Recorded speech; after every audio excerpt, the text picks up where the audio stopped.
Good morning. This is Sherwood Tucker with American Ag Marketing from downtown Chicago on this Thursday, October 17th, 2013 at 10:12 a.m., bringing you this morning's grain commentary.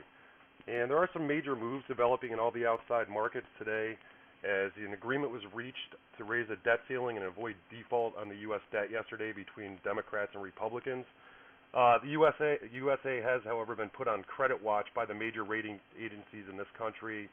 And as a side note, China has stated that they've downgraded U.S. debt to A- from A, with a negative outlook on sovereign credit because the United States' revenue and GDP fail to keep up with our country's massive debt load.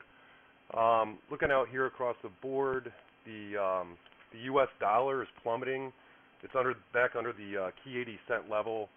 The major stock indexes are slightly lower so far.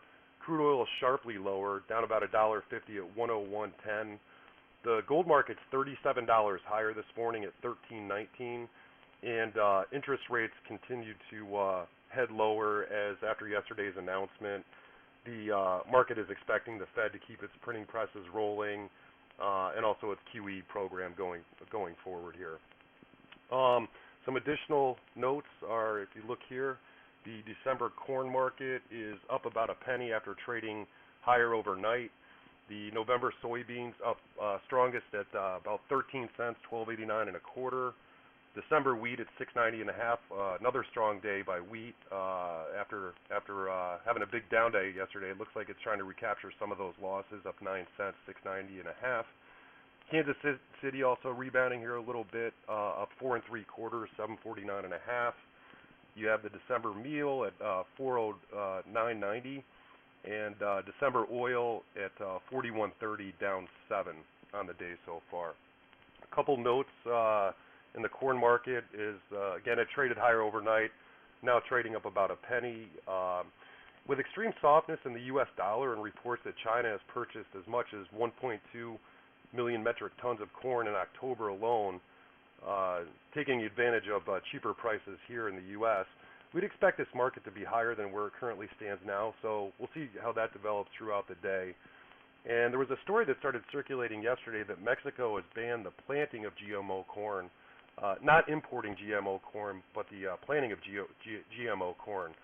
But this can become a slippery slope once you start going down that road, so we'll continue to monitor any developments on this story and any ramifications it might have. Argentina is reported to have corn plantings running at about 14% right now, which is lagging its 5-year average of about 37%. In the soybean market, with the USDA getting back to work, we should start getting some more information flow, numbers, and reports. And it's going to be of interest to see how the first export numbers are put out, and also if the report that was due out on October 11th, the supply and demand report from the USDA, will be tossed out and scrapped completely, which is pretty much the popular opinion of the trade right now, that we're not going to see that report, but we'll see it in November.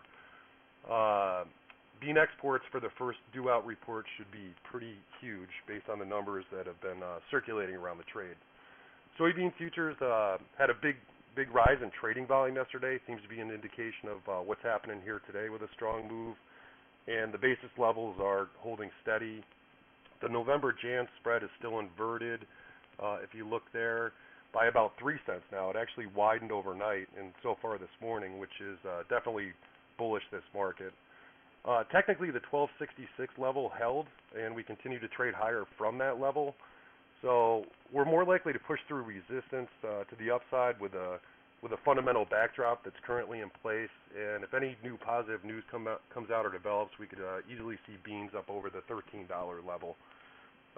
In closing, I think we should probably get ready for a massive amount of government statistics and reports to hit these markets, and that's going to create a lot of volatility and price swings.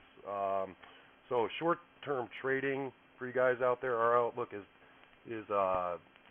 these markets aren't going to be for the faint of heart here over the next couple weeks with all the numbers that should be coming out.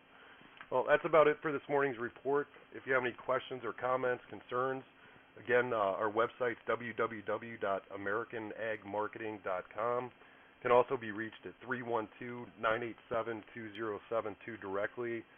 and we'll be happy to answer any questions for you. Have a great morning, be safe, and we'll be back to you later in the day with our closing market commentary. And again, if you'd like to sign up for our private client email newsletter that we send out, you can do that over our website as well. Have a great day, and we'll see you later. Thanks.